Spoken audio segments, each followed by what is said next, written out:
This show is literally called On Everything. And on everything, I'm gonna have to show y'all that I really mean on everything.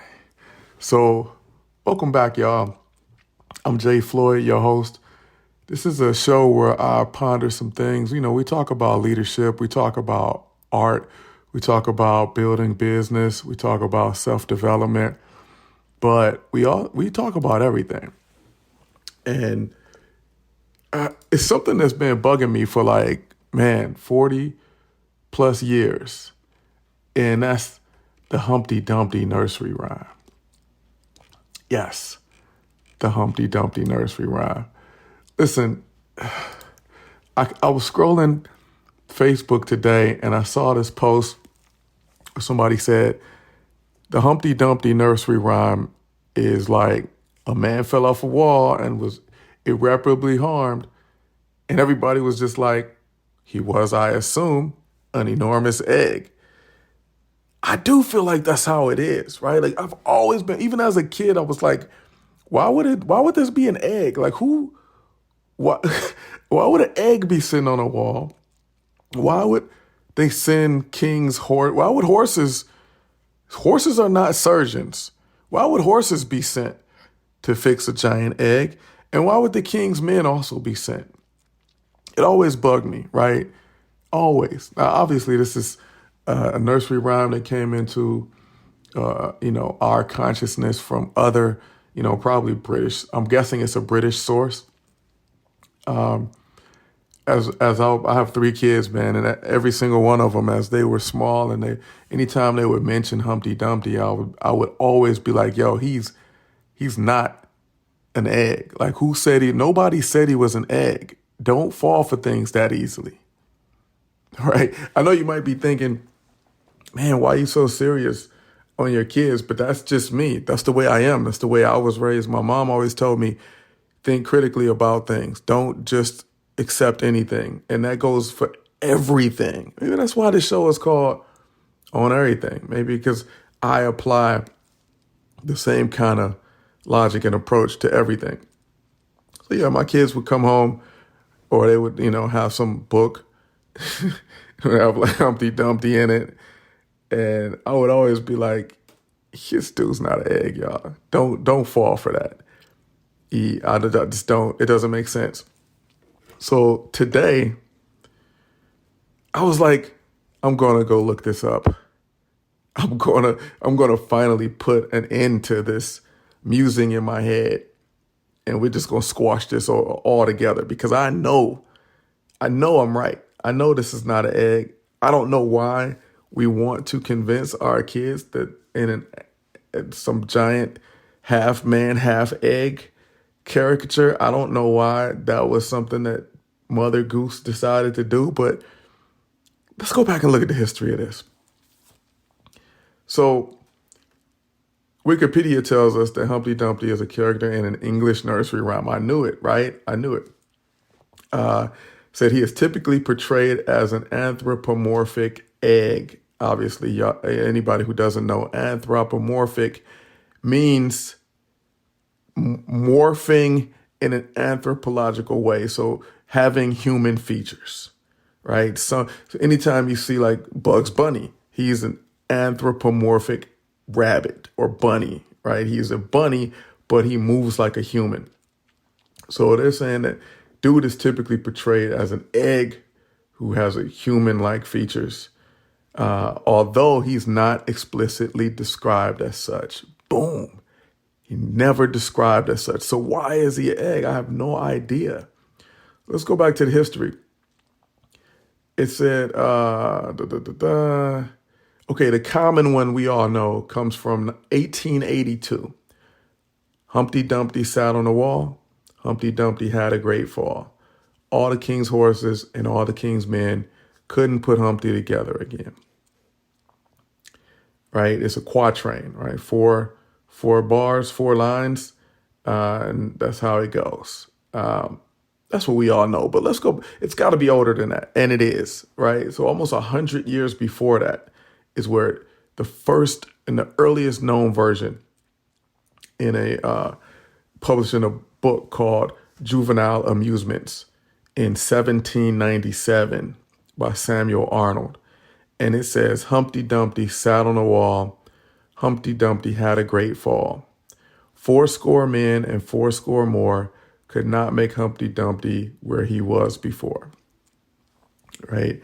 And then we get more changes and more changes and more changes, right? I think it's really important to think, if you fast forward to 1842, this is before the version that we know, right? Well, actually, let me back up again. 1803, so like 5 years after that first version, where it said it couldn't make him where he was before, whatever that means. We get another version that says Humpty Dumpty sate on a wall. Obviously, this is like Old English. He sate on a wall. Humpty Dumpty had a great fall. 80 men and 80 more cannot place Humpty Dumpty as he was before. So we get this idea of, can you place him where he was before? Whatever that means, right? Kind of feels to me like if you see some man or person on a wall, and obviously this is a man they're talking about here. It says he had a great fall, and then there's 30 men, there's 80 men, right? 80, I think that's what, 60, right? I can't remember what a score is, and then 80 more, right? And they can't get him where he was before, whatever that means. Was the dude drunk and fell off a wall? Did they try to help him up? He couldn't make it? I don't know. That's typically where my mind goes, though.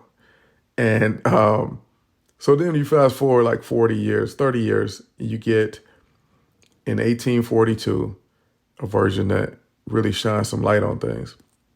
It says Humpty Dumpty lay in a beck with all his sinews around his neck. 40 doctors and 40 rights couldn't put Humpty Dumpty to rights. All right, okay, here we go. Yeah, I got my Denzel on. Okay, all right, okay. Well, let's get into what this means. So, first of all, let's start with, what in the world are sinews, right? I think I've seen this before, and it's like something in the flesh, right? It's usually like tendons, the ligaments, tendons. It's a tough band. So we got a lot of them around our neck. That's why our necks are strong. It's not just muscles in there. It's like connective tissue. That's what sinews are. Now, 40 rights says 40 doctors and 40 rights. WRIGHTS. I don't know what that means, right? So let's see if we can look that up. I'm not seeing anything right away. Let's see. Dictionary. Rights. It's an old thing that means a maker or a builder, right? So this is obviously like where we get playwright, shipwright, wheelwright. The first thing I was thinking was playwright, but I didn't know about these other ones. So it's a worker, is skilled in making things, right? So it says usually in wooden objects, right? But obviously if you can be a playwright, you can fix anything, right? So, okay, 40 doctors and 40 rights, people who are skilled at building things, couldn't put Humpty Dumpty to rights. I'm guessing that means put him back right again, get him right. It's interesting. Now, this is all before we get our common version, which came like a year after that one that I just talked about. So I want to bring this up because to me, like I said, my first thought is, man, this dude fell off a wall. Is he drunk? And it makes me think about the great Ice Cube, the great poet, modern day 20th and 21st century poet. We're going to call him a 20th century poet because I don't know about this modern, new Ice Cube music, man. But the great O'Shea Jackson, you know, when he first came out, he had some songs called Gangsta's Fairy Tale, some of his best music, right? And I think a lot of people sleep on it because they think, oh, there's gangster music, gangster rap music, it's all lumped together. But Ice Cube is actually, I mean, there's no difference to me between Ice Cube and what he was doing and any of these, Mother Goose or any of these people who are writing these original British funny stories that get passed around from word of mouth and in these book collections, right? So they're coming up with these legendary stories. Same thing. And Ice Cube once said, Humpty Dumpty sat on a wall with a joint drinking some 8-Ball. And I always think about that. So, for me, that's a clear picture. Humpty Dumpty sat on a wall. The neighborhood I grew up in, we saw a whole bunch of winos. People may not know that word nowadays. They may think like, addict or crackhead or, whatever. But in the 80s that I grew up in, the most common kind of like addict, derelict form of lifestyle you could find was a wino, and they would be sitting outside, sitting on a wall, sitting on a curb. So my first instinct when I hear this nursery rhyme is Humpty Dumpty was a wino and he fell off a wall. And you can take that literally or metaphorically. He could have had a great life going on, a lot of things, family, job, and that addiction and the ravages of that addiction, that disease, made him fall off a wall. And then you get these doctors and these rights, these people who try to help him get back to where he was, and he can't get back there, right? So you can think about it literally, like, right? They said he had all this sinews around his neck. So he was strong. He had his head up. He could hold his head up, right? But eventually he fell and it couldn't get him back to that position he was before, which is unfortunately the most common story you see for people who fall into that addiction. So that's where I was thinking about it. And I know you might feel like, man, Jay, you're reaching. You might feel like that's a long way to go for a nursery rhyme. But you know what? What else is life for? We're supposed to think through things. This is how we get creative. This is how we bring all of life together. Trust me, the most silly nursery rhyme thought you could possibly have has relevance to the most serious things you have seen in your life. Things are not separate and compartmentalized the way that our brain can slice them up and compartmentalize them. Life really is all connected. I firmly believe that. And I think when we think through these kind of things, and when you make a habit of thinking through these things, when you understand that the Humpty Dumpty nursery rhyme doesn't have to be separate from understanding addiction and having empathy for an addict that you see on the street. When you understand those things, it helps you in life, in my opinion. It brings all of life smaller and into a tighter perspective. I just want to land this lastly with Humpty Hump. Humpty Hump, the great Shock G. Well, I shouldn't say Shock G because there's still no proof. And again, just like there's no proof that Humpty Dumpty was an egg, there's no proof that the great Shock G of Digital Underground fame was actually Humpty Hump. Although we all know he was, I think they did a great job. And rest in peace to Gregory Jacobs, who is Shock G. I think they did a great job of, man, he played it for years. I mean, all the way up until his death, he still made it be pretty ambiguous of whether he was truly playing the role of Humpty Hump. So anybody who doesn't know what I'm talking about, go listen to the Humpty Dance on Spotify or wherever you listen to your music title, and understand that the Digital Underground is a great band from the Bay Area in the 80s and 90s, and also where Tupac Shakur got his start. as a dancer and background person and roadie for Digital Underground, and eventually rapper for Digital Underground. Um, the lead artist in the band leader of Digital Underground is Shock G.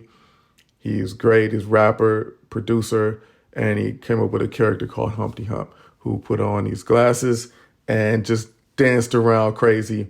And basically in this song, he called himself the Humpty Dance. He described himself doing this song, and he basically described a person, an addict.